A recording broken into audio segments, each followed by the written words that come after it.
John chapter 3. Now there was a man of the Pharisees named Nicodemus, a ruler of the Jews. He came to Jesus by night and said to him, Rabbi, we know that you are a teacher come from God, for no one can do these signs that you do unless God is with him. Jesus answered him, Most certainly I tell you, unless one is born anew, he can't see God's kingdom. Nicodemus said to him, How can a man be born when he is old? Can he enter a second time into his mother's womb and be born?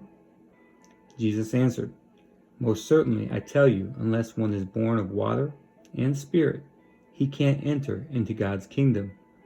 That which is born of the flesh is flesh. That which is born of the spirit is spirit. Don't marvel that I said to you, you must be born anew.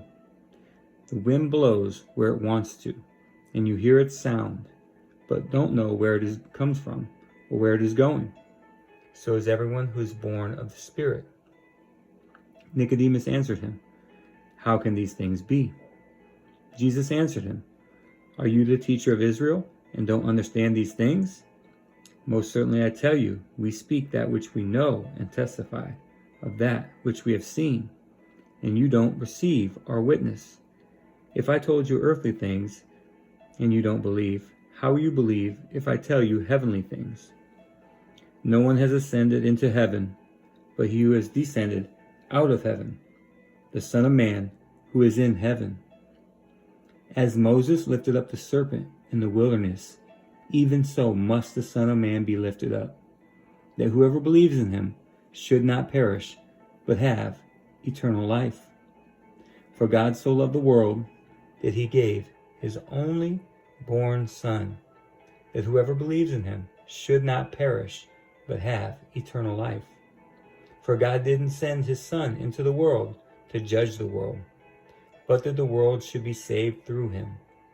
He who believes in him is not judged. He who doesn't believe has been judged already, because he has not believed in the name of the only born Son of God. This is the judgment, that the light has come into the world, and men love the darkness rather than the light, for their works were evil. For everyone who does evil hates the light and doesn't come to the light, lest his works would be exposed. But he who does the truth comes to the light, that his works may be revealed, that they have been done in God. After these things, Jesus came with his disciples into the land of Judea. He stayed with them there and baptized. John also was baptized in Enon, near Salim, because there was much water there. They came and were baptized, for John was not yet thrown into prison. Therefore a dispute arose on the part of John's disciples with some Jews about purification.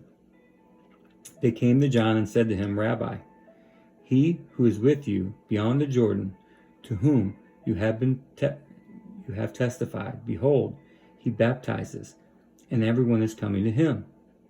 John answered, A man can receive nothing unless it has been given him from heaven. You yourselves testify that I said, I am not the Christ, but I have been sent before him. He who has the bride is the bridegroom, but the friend of the bridegroom, who stands and hears him, rejoices greatly because of the bridegroom's voice. Therefore my joy is made full. He must increase, but I must decrease. He who comes from above is above all. He who is from the earth belongs to the earth and speaks of the earth. He who comes from heaven is above all. What he has seen and heard, of that he testifies, and no one receives his witness. He who has received his witness has set a seal to this, that God is true. For he whom God has sent speaks the words of God, for God gives the Spirit without measure. The Father loves the Son, and has given all things into his hand. One who believes in the Son has eternal life, but one who disobeys the Son won't see life, but the wrath of God remains on him.